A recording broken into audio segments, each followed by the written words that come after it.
따르면 오히려 고소를 당할 수 있다면서요. 집을 비워주지 않고 버티는 세입자 어떻게 무리 없이 내보낼 수 있을까요? 예, 아유, 이게 질문 내용이 참. 고민이시겠어요. 예, 예.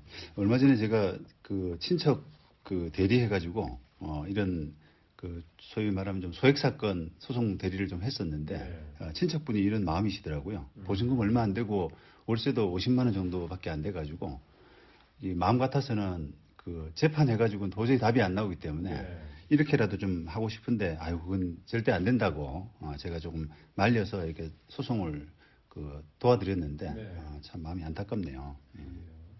이게 또 소송을 하시게 되면 명도 소송을 하시게 될 때는 이게 간단한 소송일 수 있습니다만 또 비법률가 입장에서 굉장히 또 두렵고 준비가 많이 필요한 거 아니겠습니까?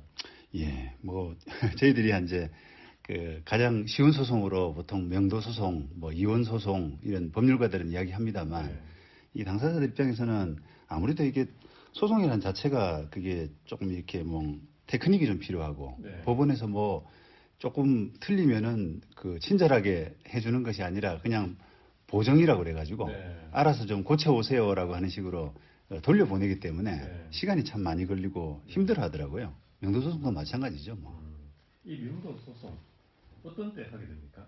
예, 그 일단 명도라고 하는 부분은 점유를 상대방의 점유를 나한테로 이렇게 돌리는 그런 소송이다라고 생각하시면 되는데 네. 예를 들면 임대차 관계에서 이제 세입자가 나가야 되는데 안 나간다라고 할 때는 그 공간은 비록 집주인 소유이지만 어쨌든 점유는 그 세입자의 현재 점유가 있기 때문에 네. 그 점유를 없애고 집주인 점유로 돌리는 이런 과정이 바로 이제 명도하는 어떤 소송이 되겠습니다. 그러니까 집을 비워줘 하는 그 소송이란 거군요. 예, 예.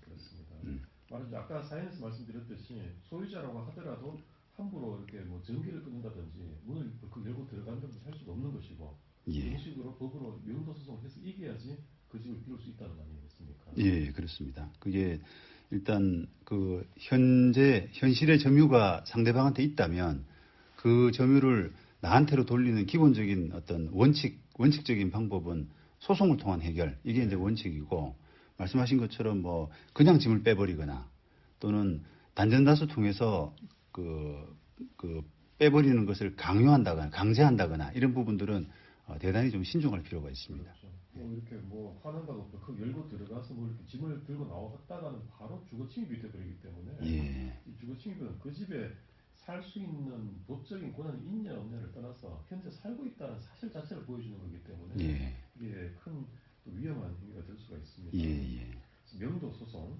이 명도 소송에 관해서 앞으로 몇 주에 걸쳐서 다뤄주신다고요? 예.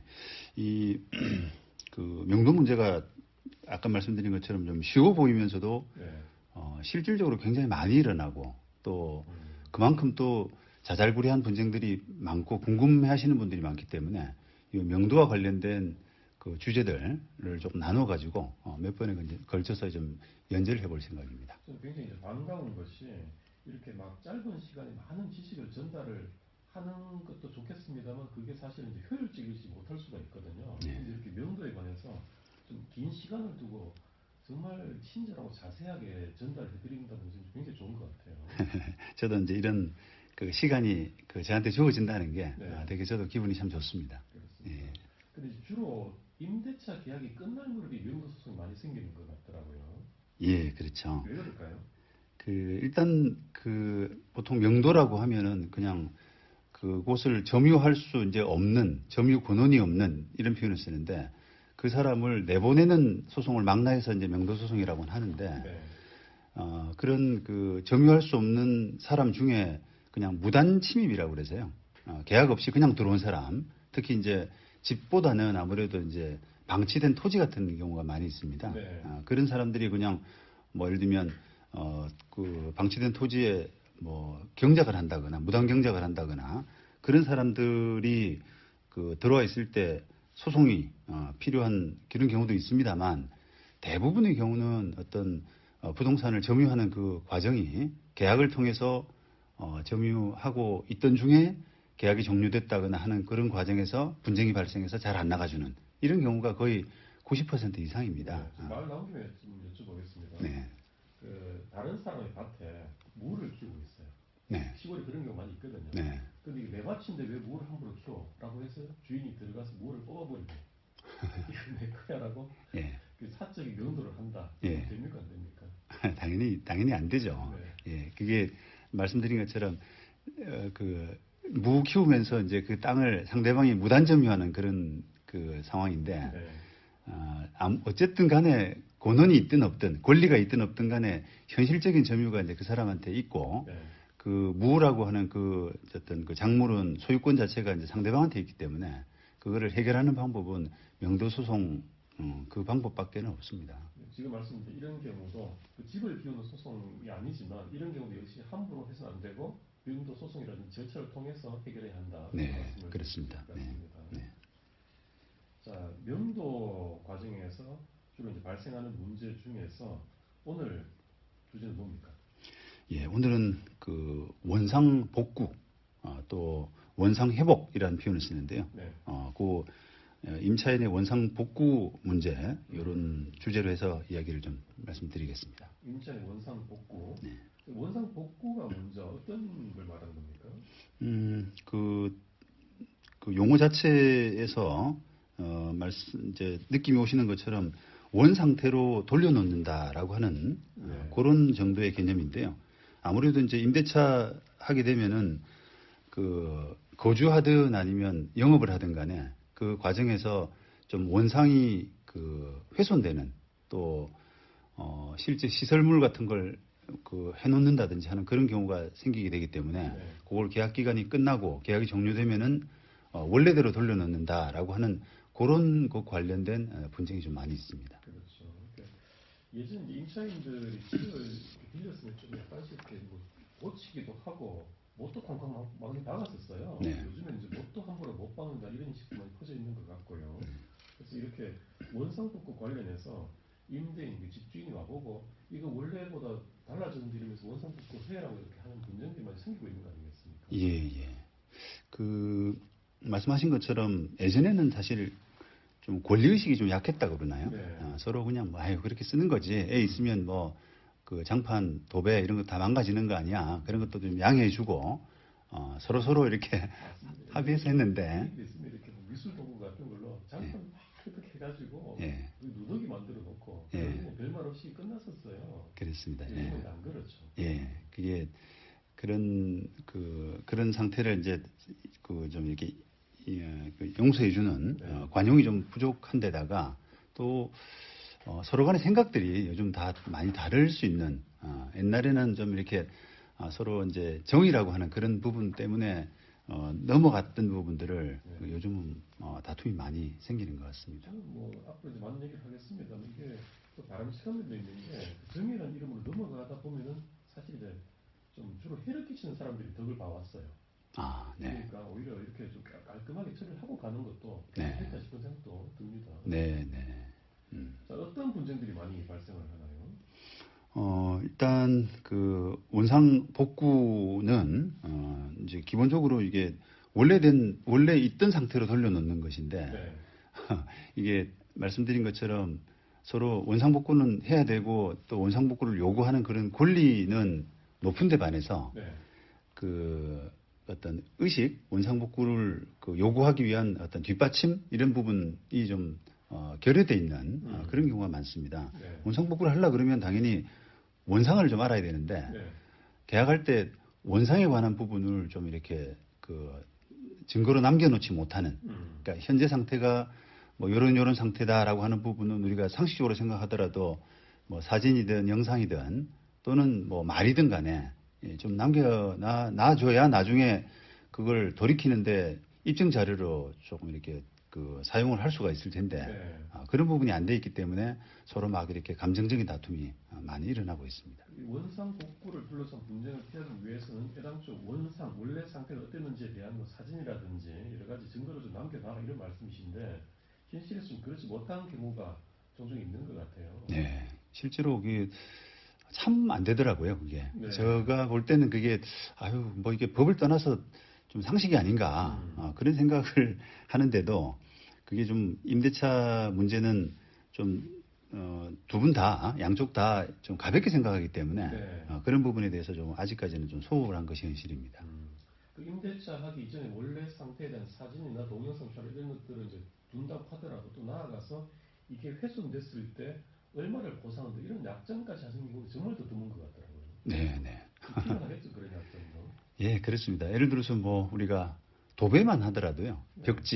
벽지만 하더라도 그냥 뭐 원래는 멀쩡한 벽지였는데 그게 이제 임차인이 뭐 한 4년 정도 살면서 훼손됐다, 뭐 강아지가 이렇게 긁어가지고 부분적으로 훼손됐다라고 하면은 그걸 도대체 얼마를 물어줘야 되는지 네. 생각이 참 많이 다를 수가 있습니다. 임대인은 전체를 다 바꿔달라고 하고, 그다음 또 그 벽지를 이렇게 또 찾아서 이렇게 물어보면은 또 벽지가 또 그 유행이 지난 벽지라 그래서 또 없기도 하고요. 네. 그래서 그걸 법정으로 들고 가게 되면 또 판사도 애매하다라고 하고, 네. 이걸 또 뭐 어디 감정을 시킬 수도 없고, 감정비가 더 들죠. 예, 그렇습니다. 요구하는 돈이 만약에 200이고 세입자는 뭐 한 50만 원 물어주려고 하는데 150만 원 갭이 나는 사건에서 감정을 또 시킬 수도 없고요. 네. 그래서 이래저래 지금 해결하기가 좀 난감해지는 사건이죠. 원상 복구 문제 참 난감합니다. 일단 얘기를 이어가기 전에 퀴즈를 하나 먼저 내드리겠습니다. 원상 복구를 둘러싼 분쟁 이런 것들 줄이기 위한 노하우라고 할까요? 그런 게 있다면 좀 알려주시죠. 일단 분쟁 줄이려면 다시 할게요. 네, 이게 분쟁이 참 많은데 일단 분쟁을 줄이려면 기본적인 합의가 중요하다 이런 말씀을 좀 드리고 싶습니다. 네. 이게 당사자분들이 좀 오해하신 부분 중에 뭔가 분쟁이 발생하면 모든 걸 다 이제 법원에서 해결해 줄 것이다라는 그런 약간 착각, 오해 이런 부분이 좀 있거든요. 네. 근데 기본적인 어떤 분쟁 해결은 두 사람 간의 합의를 이제 법원이 해석하는 그런 과정인데 네. 합의 자체가 잘 안 돼 있으면은 법원도 참 난감해지고 서로 그런 과정에서 또 이렇게 뭐 그 조정이라든지 시간 낭비 이런 부분들이 많이 걸리기 때문에 원상복구 문제도 되도록이면 자세한 합의, 예를 들어서 뭐 어떤 부분이 망가지게 되면은 이런 부분은 그 금액당 못 하나당 뭐 10만 원 비용이라든지 이런 식의 이제 금액적인 부분으로 합의를 미리 해두시는 것이 분쟁을 예방하는 방법입니다. 사전에 합의를 해서 계약서를 잘 써두는 것이 기본적이다. 네, 그렇습니다. 제일 좋다 이 말씀이시네요. 네, 그래서 또 이게 항상 좀 외국하고 많이 비교를 하게 되는데요. 네. 우리나라 임대차 계약은 제가 거의 90% 이상이 한 장짜리입니다. 네. 예, 그 특약까지 포함하면 이제 2장 정도 되는 경우를 반 대부분인데 네. 외국 임대차 계약서는 참 너무 자질구레하다 싶을 정도로 분량이 좀 많거든요. 네. 근데 그걸 들여다보면은 다 그런 내용들이에요. 뭐 이런 부분은 이제 못을 박을 수 있는 장소가 딱 한정적이고 그 위에 박게 되면은 얼마 배상을 한다. 이런 부분까지 자세하게 적혀 있기 때문에 당연히 계약서가 이제 두툼해질 수밖에 없는 거죠. 네. 그리고 임대차 계약을 둘러싼 분쟁이 워낙 많기 때문에 계약서를 쓸 때 좀 합리적이고 디테일하게 쓰면 좋을 것 같은데 실제로 작성되는 걸 보면 좀 대충 이렇게 큰 줄기만 있다, 좀 러프하게 썼다 이런 느낌이 드는 계약서가 많은 것 같더라고요. 예, 일단 그게 이제 우리 거래 문화이기도 하고요. 네. 계약을 자세히 하게 되면 그 계약 과정에서 많은 이야기를 나눠야 되거든요. 네. 근데 이제 그런 부분들이 뭘 그걸 뭐 지금부터 이야기를 하냐. 그렇게 해서 좀 회피해 버리는 것이 또 뭐 이렇게 우리 뭐 그 문화인 것처럼 네. 그렇게 이제 생각을 해서 잘 이야기를 안 하는 경향도 있고 또 거래를 중개하는 중개사들도 마찬가지로 그런 이야기를 하다 보면은 거래가 파토나는 경우가 많이 있습니다. 네. 그러다 보니까 이게 조금 이렇게 웬만한 이미 불거진 이야기 이런 부분들 말고는 일부러는 잘 안 하려고 하는 거죠. 그렇군요. 예. 실제 사건 예를 좀 들어주신다면요. 네, 이제 중앙지방법원 2012년도에 난 판결인데요. 네. 요 재판은 이제 임대차 계약서가 좀 임대인 위주로 일방적으로 돼 있는 그런 사건입니다. 어떻게 돼 있냐면은 그 원상복구 비용을 이제 이야기를 하면서 임대인이 일방적으로 결정한 그 비용, 그걸 임차인이 수용해야 된다라고 이렇게 이제 계약서에 돼 있습니다.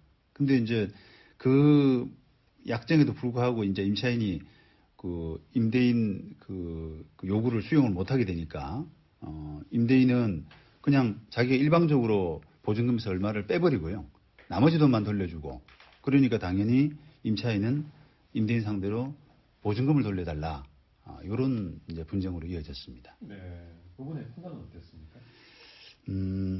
지금 이제 그 계약서에 이제 임대인 위주로 돼 있다는 그 계약 내용, 네. 그 부분이 그것만 따르게 되게 되면, 그럼 임대인이 일방적으로 결정한 그 비용을 임차인이 수용해야 된다라고 서로 합의하지 않았느냐. 네. 그러니까 임차인은 마치 그 임대인의 요구를 수용해야 되는 것처럼 이렇게 생각할 수도 있습니다만, 네. 그 계약 내용이 이제 무효다라고 법원이 이제 판단을 했습니다.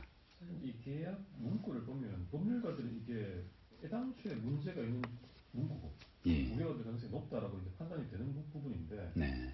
일단 법원이 무효라고 선언하면서 이유는 어떻게 설치를 했습니까? 예. 이게 이제 두 가지 이유로 법원이 이야기를 했는데 네. 하나는 그 임대인 결정에 따른 비용이라고 하는 그 부분이 네. 좀 너무 주관적이고 모호하기 때문에 객관적으로 확정할 수 없다. 그런 이제 이야기를 하고 있고요. 네. 근데 두 번째는 그 임대인에게 일방적으로 유리하고 또 반대로 임차인에게 일방적으로 불리하기 때문에 그런 차원에서도 무효다. 이런 이제 판단을 했습니다. 원상 복구를 둘러싼 그 쌍방의 특약 조항이랄까 이게 무효로 돌아갔기 때문에 이제 원상 복구 문제는 일반론으로 돌아가서 해결해야 되겠네요. 예. 그러니까 이제 계약이 없는 상태가 되지 않습니까? 네. 계약을 무효로 판단했기 때문에 그 원상 복구에 관한 계약이 없는 상태 따라서 이제 일반적인 원칙으로 돌아가서 판단해야 되는데 일반적인 원칙은 임대인이 입증 책임을 부담하는 따라서 그게 원상이 어떠했고 또 현상하고 그 차이를 돌리는데 얼마의 비용이 들고 이런 부분들을 죄다 이제 집주인 임대인이 입증을 해야 되는데 그걸 이 사건에서는 임대인이 하지 않았기 때문에 네. 그걸 이제 법원은 다 돌려줘라 보증금을 그렇게 판단했습니다. 원상 복구 문제와 관련해서 참 다양한데요. 원상 복구를 일단은 법적인 절차를 가기 전에 임차인이 원상 복구하는 걸 기다려 봐야 될 거잖아요. 예, 예. 근데 임차인이 미정직되고 원상 복구를 자꾸 안 하고 있어요. 네. 임대인이 속이 터져서 직접 내가 원상 복구를 하고 비용 청구하겠다. 네. 이런 방식은 어떨까요?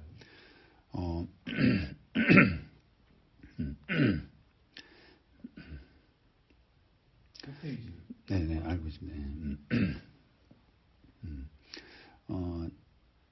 실질적으로 이제 실제로 그 원상복구를 제대로 안 할 때, 저걸 언제까지 기다려야 되느냐라고 하는 그런 질문들을 참 많이 하시는데요. 네. 지금 판례에 따르면은, 그냥 임차인 원상복구를, 불필요하게 많이 기다려가지고는 임대인한테, 집주인한테 손해가 될 수 있다라고 하는 그게 이제 판례의 어떤 기본 입장입니다. 네. 그렇게 따지면 그 임대인, 집주인 입장에서는 되도록이면 그냥 기회를 좀 주시고 만약에 안 된다라고 한다면 본인이 이제 원하는 원상복구를 하고 빨리 처리하시는 것이 바람직하다고 생각됩니다. 네. 이제 원상복구도 있고 임차인이 임대차가 끝났을 때 원상복구 문제도 있고 또 명도 문제도 있잖아요. 네. 이게 다른 개념이긴 합니다만 원상복구와 명도가 어떻게 둘이 조화되고 이해가 될 것인가라는 문제가 좀 헷갈릴 수 있거든요. 네, 네. 이렇게 생각해 보시면 바로 이해가 되실 것 같은데 그 비워는 줬습니다. 비워주고 임차인이 열쇠도 건네주고요. 근데 원상복구를 안 해놓고 간 거예요. 여러 가지 이제 망가뜨린 게 많은 거죠. 네. 그러면은 그 임대인 입장에서는 그거를 이게 제대로 뭔가 안 된 건 맞는데 명도가 안 된 건 아니란 말이에요. 네. 명도는 됐으니까 거기 들어가서 이제 다른 사람한테 임대도 줄 수 있고 또 굳이 명도 소송까지 해서 그 점유를 넘겨받을 필요는 없는. 네. 하지만 원상복구가 제대로 안 됐기 때문에 원상복구 이제 불이행에 따른 이행하지 않은 데 따른 손해배상만 청구하면 되는 이제 그런 관계가 되는 거죠. 그래서 네. 그런 부분에서는 명도는 됐지만 원상복구는 제대로 안 된 이런 부분을 조금 구분하실 필요가 있습니다. 그 실제로는 대개는 원상복권 명도 이후에 일어나는 문제라고 봐야 되겠군요. 실제적으로. 그렇습니다. 그렇습니다. 예. 그래서 우리가 소송할 때도 이제 어떤 임대인분은 아유 저 사람 그 원상복구 안 할 게 뻔하기 때문에 지금 애를 매기는 거 보면은 명도도 구해다 주고 원상복구비도 달라 이런 소송을 같이 하고 싶다라고 하는 그런 분들이 계신데요. 네. 말씀하신 것처럼 법원 실무는 지금 명도하고 나서 안 돼 있는 부분을 그 따지는 것이 더 합리적이고 절차에 맞다고 봐서 명도와 원상복구를 같이 하는 그렇게 판단해주는 그런 경우는 이제 거의 없는 거죠. 네, 그렇군요. 자, 그럼 이제 임대인은 명도를 받은 이후에 보니까 원상복구가 안 돼 있어요. 그래서 임차인이 저를 원상복구를 좀 해달라고 하는데 사실 명도까지 준 처지에 미심쩍 될 거잖아요. 네. 그럼 이 임대인은 어떻게 해야 될까요? 예, 그 이제 판례를 한번 제가 소개를 해드리겠는데요. 90년에 선고된 90다카의 12035 판결입니다. 네. 요거는 이제 그 말씀하신 것처럼 그 명도는 됐는데 실제로 이제 원상복구를 안 해주기 때문에 그 원상복구 안 해준 부분에 따른 뭔가 손해배상 이런 부분을 구하는 사건에서 임차인이 이제 원상복구를 안 해줘서 그 원상복구하는 데 따른 비용 이런 부분을 청구할 수 있는 건 뭐 당연한 것이고요. 네.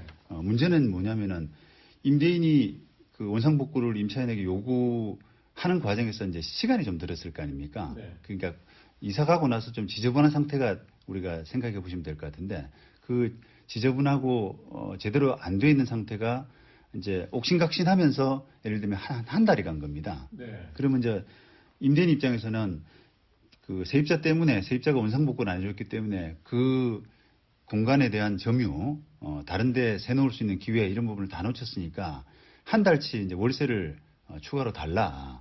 요렇게 이제 청구를 했고요. 네. 근데 법원은 그 임대인의 주장이 타당치 않다라고 해서 그 원상복구를 제대로 안 한 그 손해배상 책임은 그 원상복구를 해야 될 시점, 그러니까 명도를 한 시점이겠죠.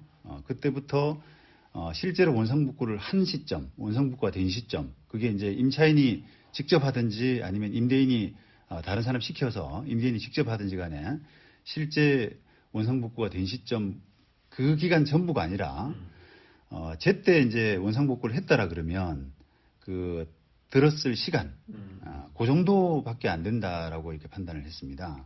다시 말하면 네.